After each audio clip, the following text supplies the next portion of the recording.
The Hundreds is a community-based streetwear brand and media platform with an emphasis on people over product.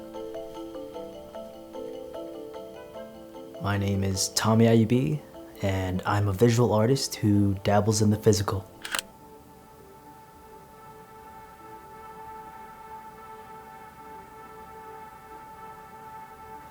The story I'm sharing takes place about 10 years ago, and it's about a kid who, at the time, only had one thing he could call his safe place. It's otherwise known as the Hundreds.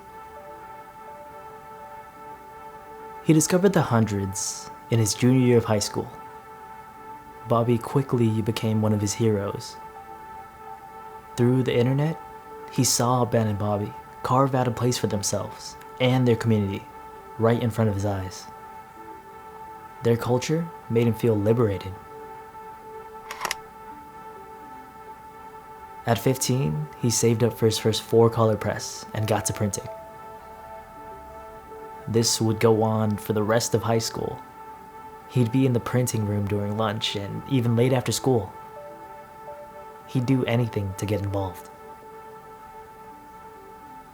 Graduation was coming up, and a few of his friends asked if they could meet up.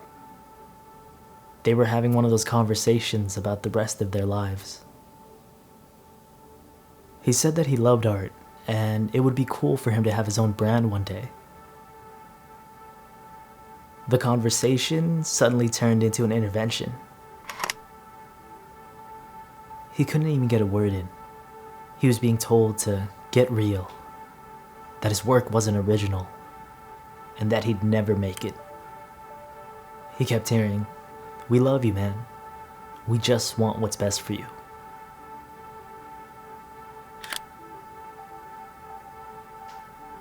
Friends, family, he didn't have anywhere to turn. All he could do was lock himself in his room and keep up with what the Hundreds were doing just 2 hours away.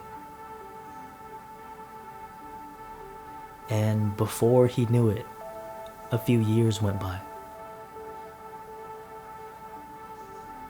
He decided to take a shot in the dark and write to Bobby. He wanted to know how Bobby felt when anybody said he wouldn't make it. Surprisingly, Bobby answered.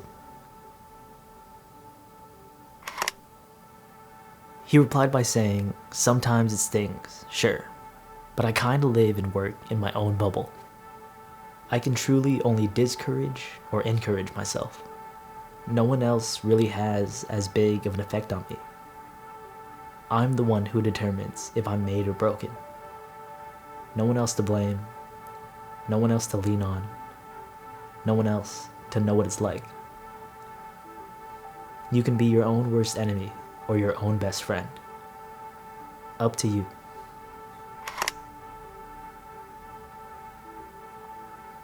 Those words saved me. And to this day, I've stayed curious. I invested the last 10 years teaching myself anything that involved design, media, and production. Looking back, I could have turned out a lot worse. I'm still not sure where I want to be yet, but I know this space gives me the most energy. And I hope that one day I'll be able to help someone the same way.